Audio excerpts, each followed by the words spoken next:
রাত্রি 12টার সময় ব্লগটা শেষ করেছিলাম, আবার 12টার সময় শুরু করলাম। ঠিক আছে, দেখো আমার ভাইয়ের বন্ধুরা এখানে বেলুনগুলো ফুলাচ্ছে। কারণটা কি বলো তো, আগের দিন গেট করা হয়েছিল, রোদের জন্য অনেক বেলুন ফেটে গেছে। আবার ছোট ছোট ছেলেরা ছিল তো, বেলুনগুলো ফাটিয়ে দিয়েছে, তাই অর্ধেক বেলুন ছিল না। তাই জন্য পুরো গেটটা খুলে দিয়ে আবার ভালো করে গেটটা সাজানো হচ্ছে। আর আমি সেই মুহূর্তে ঘুমিয়ে গেছিলাম, একজনকে বলেছিলাম ক্যামেরা করতে, ক্যামেরা করে দিয়েছে। এই দেখো বন্ধুরা, পুরো গেটটা পুরো কমপ্লিট হয়ে গেছে, ভিতরটা কিছু বাকি আছে, ভিতরটা ওরা করছে।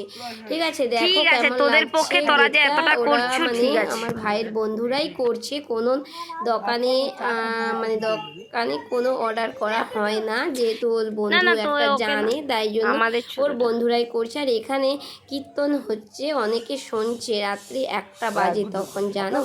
ঠিক আছে, চলো এখন সকাল হয়ে গেছে বন্ধুরা। দেখো আমি সকাল সকাল চলে এসেছি রান্নাঘরে, মানে যেখানে রান্না হচ্ছে সেখানে। এখানে এই কলা পাতাটার সময় আমি বলেছিলাম আমাকে একটু ডাকবে, কারণ এই কলা পাতার স্টাইলটা আমি একটু ভিডিও করব।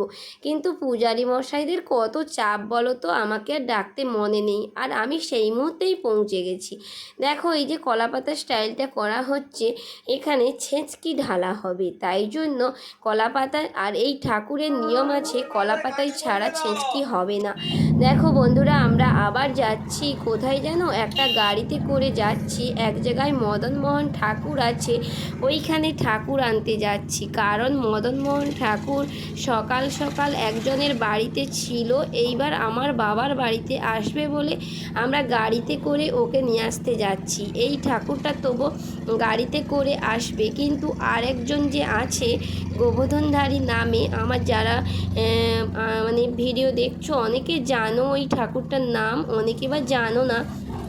এই ঠাকুরটা পায়ে হেঁটেই আসবে, যত দূর হোক না কেন ওই ঠাকুরটা পায়ে হেঁটে আসে, আমার বাবার বাড়িতেও পায়ে হেঁটে আসবে। এখানে এসে দেখো আমরা একটা নতুন জিনিস দেখলাম, কি জানো, সবাই শুয়ে পড়লো ঠাকুর যখন বেরাবে। আমি তখন জিজ্ঞাসা করলাম কি হলো, এরা শুয়ে পড়লো কেন? না, আমার একটা বৌদি বলছে যে শুয়ে পড়ছে কেন জানো, ওই যে ঠাকুরটা পুরোহিত মশাই নিয়ে আসবে, ওদের গায়ের উপর দিয়ে যাবে। ঠিক আছে, নাকি ঠাকুর সব রোগ নিয়ে চলে যাবে, তাই জন্য শুয়ে পড়লো সবাই। আর আমাদের মানে দেখে এতটাই মানে মনে হচ্ছে ঠাকুরকে সত্যি আমরা এতটাই বিশ্বাস করি যে ঠাকুর আসবে বলে সবাই শুয়ে পড়লো। দেখো বন্ধুরা, এদের বাড়ি থেকে ঠাকুরটা বের করে নিয়ে আমাদের বাড়িতে, মানে আমার বাবার বাড়িতে যাবে বলে এরা পালকিতে করে দিচ্ছে বন্ধুরা। এখন আমরা চলে এসেছি আমার বাবার বাড়িতে। আমার বাবার বাড়িতে এসে দেখো ঠাকুরকে বরণ করে বসিয়ে দেওয়া হয়েছে। আবার একটা ঠাকুর চলে এসেছে, বলেছিলাম না যে এই ঠাকুরটা 20 মিনিট থাকবে। এই যে বন্ধুরা দেখো, এই ঠাকুরটা বেশিক্ষণ থাকবে না, মাত্র 20 মিনিট থাকবে। তাও আবার কি, এই ঠাকুরটা মানে বাড়িতে আনার জন্য আমার বাবা মনে হয় কম করে 10 থেকে 12 বার ঘুরেছে, তবুও লাস্ট অবধি অন্নপ্রাশন মানে মুখে ভাতের দিন পায় না, মুখে ভাতের 2 দিন পরে এই ঠাকুরটা পেয়েছে। তাই জন্য অনুষ্ঠানগুলো এতটা মানে এতদিন ধরে চলছে। এখানে দেখো আমরা যে বাসে করে ঠাকুরটা নিয়ে এসেছিলাম, আর একটা আমার বাবাদের গ্রামের শীতলা মা, অনেকগুলো ঠাকুর একসাথে ভাবলাম ভিডিও করি। আর যেই ঠাকুরটা 20 মিনিট এসে আসবে, এই যে দেখো বন্ধুরা 20 মিনিটের প্রায় কাছাকাছি হয়ে গেছে। এতটাই ক্যামেরার চাপ, আমি বেশি ভিডিও করতে পারি না, যতটুকু করছি তোমাদের সাথে শেয়ার করছি, তোমরা দেখতে থাকো। মানে এতটাই এই ঠাকুরটা সবাই ক্যামেরা ভিডিও করার জন্য ব্যস্ত, 20 মিনিট থাকবে তো, তাই জন্য সবাই যেন ক্যামেরা নিয়েই মানে ব্যস্ত, তাই জন্য আমি একটু সরে যাচ্ছি, সবাইকে একটু সুযোগ দিতে হবে ছবি তোলার।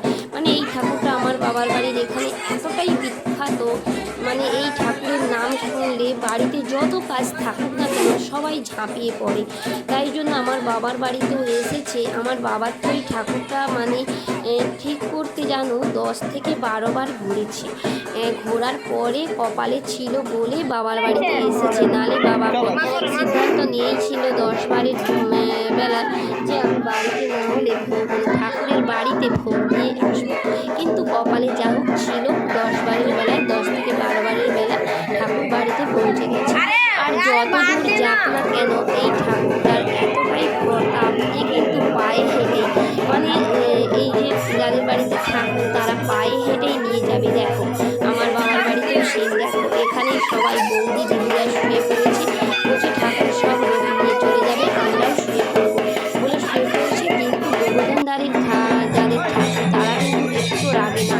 এই যে মদন মোহনের ঠাকুর মশাইটা প্রচণ্ড রেগে যাচ্ছে বৌদি ওরা শুয়েছিল বলে। বলছি তোমরা ওঠো, তোমরা মন থেকে ঠাকুরকে ডাকো, দেখি ঠাকুর নিশ্চয়ই তোমাদের পাশে থাকবে, তোমরা এরকম শুয়ে কেন দুধ করছো। আসল কথা কী বলো তো, ঠাকুর মশাইয়ের দেরি হয়ে যাচ্ছে, মানে যাদের বাড়িতে যাবে তাদেরও তো কথা আছে। আমাদের বাড়ির মতো দেখছো বাবু কীভাবে লেগে যাচ্ছে, আমাদের বাড়ির মতো 2 ঘন্টা থাকবে, আমাদের তো রাস্তায় 1 ঘন্টা কেটে গেছে জ্যামের মধ্যে পড়ে গিয়েছিল বলে, আর বাবার বাড়িতে 1 ঘন্টা ছিল জানো।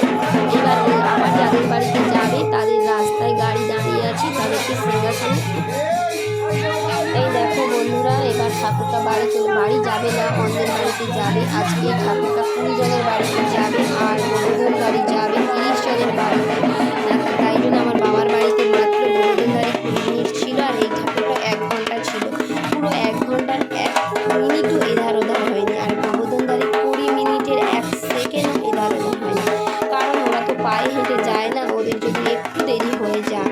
কিন্তু এই ঠাকুরটা আনার জন্য প্রচণ্ড কষ্ট করতে হয়েছে, আর টাকাটাও তোমরা শুনলে কিন্তু অবাক হয়ে যাবে। কিন্তু আমি টাকার বিষয়টা বলছি না, টাকাটা মনের মধ্যে থাক, ঠিক আছে। দেখো এই ঠাকুরটাকে গাড়ির মধ্যে তুলে দিচ্ছে সবাই মিলে, আবার যাদের বাড়িতে যাবে তাদের বাড়িতে চলে যাচ্ছে। তোলা হয়ে গেছে বন্ধুরা, ঠিক আছে।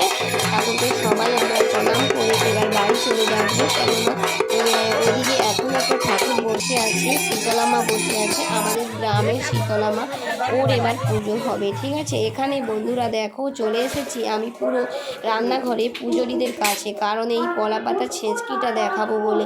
দেখো কলা পাতায় যে ছেঁচকিটা রেখেছি ওটা কিন্তু মাটিতে পড়বে না, আর এটা হচ্ছে এঁচোড়। আমি কিন্তু দূর থেকে ক্যামেরা করছি, কারণ ওখানে যাওয়া নিষেধ, যতক্ষণ না সব ঠাকুরের ভোগ দেখানো হয় ওখানে যাওয়া নিষেধ, তাই জন্য আমি কিন্তু একদম যাই না, আমি দূর থেকে ক্যামেরা করছি। এটা হচ্ছে এঁচোড়, ছেঁচকি, কুমড়োর ঘন্ট আর চাটনি, পায়েস, আরও পাঁপড়, মিষ্টি, দই, অনেক কিছু ছিল, কিন্তু আমি পুরোটা দেখাতে পারলাম না, যেহেতু যাওয়া যাবে না তাই জন্য পুরোটা দেখাতে পারলাম না। কিছু মনে করো না, যতটা দেখাচ্ছি ততটাই দেখে নাও, মানিয়ে নাও, ঠিক আছে। চলো বন্ধুরা, এখন খাওয়া দাওয়ার ব্যবস্থা শুরু হয়ে গেছে, খাওয়া দাওয়া দেওয়া হবে। এখানে বালতিতে করে কাকু সব ভরছি, বলছে আবার তুই ক্যামেরা নিয়ে আসছিস। আমি বলছি হ্যাঁ, তোমার ক্যামেরা বন্দি নাই করলে আমার শান্তি নেই, ঠিক আছে। পুরো ভোগ হয়ে গেছে, আমি এখন এবার চলে এসেছি, এটা হচ্ছে অন্নভোগ, অন্নভোগটা দেখাবো বলে চলে এসেছি। আর বাইরে 3 জায়গায় খাওয়ার ব্যবস্থা হচ্ছে, আমি সব জায়গায় ক্যামেরা বন্দি করতে পারি না, এটা জাস্ট সামনের বাইরে যেটা খাওয়ার ছিল সেটা আমি ক্যামেরা বন্দি করছি, কারণ সবাই শুধু ক্যামেরা করলে মুখের দিকে হাঁ করে তাকিয়ে থাকে, এই জন্য সব জায়গায় ক্যামেরা বন্দি করতে পারি না, শুধু এইখানে ক্যামেরা বন্দি করছি। তুলে দেবো না চলো বন্ধুরা, কেমন লাগবে ভিডিওটা কমেন্ট করে জানাতে ভুলবে না। যারা পুরনো বন্ধু তাদেরকে অনেক অনেক ভালোবাসা, যারা নতুন বন্ধু তাদেরকেও অনেক অনেক ভালোবাসা। আজকের মতো ভিডিওটা কেমন লাগলো সবাই কিন্তু কমেন্ট করে জানাবে। আর অনেক ঘন্টা হয়ে গেল, যারা দেখছো একটা ভালো করে লাইক দিয়ে দাও, লাইক না দিলে কিন্তু একদম ভালো লাগে না। দেখো খাওয়ার একদমই লাস্ট মুহূর্তে হয়ে গেছে, একদম লাস্ট পর্যায়ে চলে এসেছে, 2 ঘন্টার তো 2000 লোকের মতো খেয়েছে এখানে। এবার আমাদের যে গ্রামের শীতলা মা এসেছিল, দেখো আমরা সবাই মিলে দিতে যাচ্ছি, পুরো বাড়িতে যে যত ঠাকুর এসেছিল সব বাড়ি চলে গেল, একদম বাড়িটা ফাঁকা করে চলে গেল, সব আত্মীয়রাও চলে গেছে, শুধু কয়েকজন আত্মীয় আমি আছি, আমার পিসি, আমার 2 পিসি আছে, আমার দিদিন আছে, বেশি আর আত্মীয় নেই। আমরা এখন ঠাকুর দিতে যাচ্ছি, বাড়ি ফিরে আবার দেখা হচ্ছে, ঠিক আছে। চলো এখন ঠাকুর দিতে যাচ্ছি, আমাদের শীতলা মন্দিরটাও আমি আজকে শেয়ার করব তোমাদের সাথে। আগের ব্লগে শেয়ার করেছি অনেক, মানে আগের বছরের ব্লগে, এবছর আবার শেয়ার করছি, দেখতে থাকো। চলে এসেছি বন্ধুরা আমাদের শীতলা মন্দিরে শীতলা ঠাকুর দিতে। এবার আমরা ঠাকুরটাকে রুমের ভেতরে পৌঁছে দিয়ে বাড়ি চলে যাবো, ঠিক আছে। দেখো এটা হচ্ছে আমাদের গ্রামের শীতলা মা। এই ঠাকুরটা যেহেতু আমাদের গ্রামের, তাই আমাদের বাড়িতে সন্ধ্যে পর্যন্ত ছিল, আর সবাই চলে গেছে, কাঁদিয়ে দিয়ে সবাই চলে গেছে। এখানে আমার ছেলেরা দেখো বাড়ি হচ্ছে, দেখো এদেরই তো এখন আনন্দ করার, এনজয় করার সময় বলো, এটাই তো এখন বক্সের সামনে নাচছে, বাড়ি ফাটাচ্ছে, অনেক কিছু আনন্দ করছে। ঠিক আছে, চলো বন্ধুরা, আজকের মতো এখানে বিদায় নিলাম। সবাই ভালো থাকবেন, সুস্থ থাকবেন, সাবধানে থাকবেন। আর আজকের ভিডিওটা কেমন লাগলো সবাই কমেন্ট করে জানাতে ভুলবেন না। ঠাকুরটা দেখো, পুরো ঠাকুরের ঘরে একদম সরঞ্জি দিয়ে বাড়ি চলে যাবো। চলো বাড়ি গিয়ে আবার আসছি। পরের ব্লগটা কিন্তু আরও ভালো আসতে চলেছে। সবাই ততক্ষণ সুস্থ থাকো, সাবধানে থাকো। আর কেমন লাগলো আজকে জানিও কমেন্টে। দেখো বন্ধুরা, আমরা বাড়ি চলে এসেছি, পুরো প্যান্ডেল খুলে নিয়েছি। বাড়ি না আসতে আসতে প্যান্ডেল খুলে নিয়েছে। প্যান্ডেল বলতে রাস্তার যে আলো ছিল খুলে নিয়েছে। আমার ভাই দেখো সিংহাসনে পা তুলে শুয়ে আছে। আর এখানে সব ঠাকুর চলে গেছে, দুটো ঠাকুর আছে। একটু ভাবলাম গিফটগুলো খুলে দেখিয়ে দিই, কারণ আমি একটু বাড়ি যাব, আবার আসবো, তাই জন্য গিফটগুলো একটু আমি খুলছি যখন তোমাদের সাথে শেয়ার করছি। ঠিক আছে, চলো আর বেশি বকবক করবো না। আর ভিডিওটা অনেকটা বড় হয়ে গেল, কেউ কিন্তু স্কিপ করে দেখো না, পুরোটা দেখতে থাকো। আর এখানে দেখো প্যান্ডেলটা একধারে খোলাও হয়ে গেছে। মানে ঠাকুর যাওয়ার সাথে সাথে প্যান্ডেলও খুলে নিয়েছে। কি করব বলো, প্যান্ডেলওয়ালাকেও তো মানে করতে হবে, অন্য জায়গায় প্যান্ডেল যাবে। তাই জন্য আমাদের বাড়িতে যেহেতু 4-5 দিন ধরে অনুষ্ঠান চলছে। ঠিক আছে, চলো আজকে মতো বিদায় নিলাম, টাটা বাই।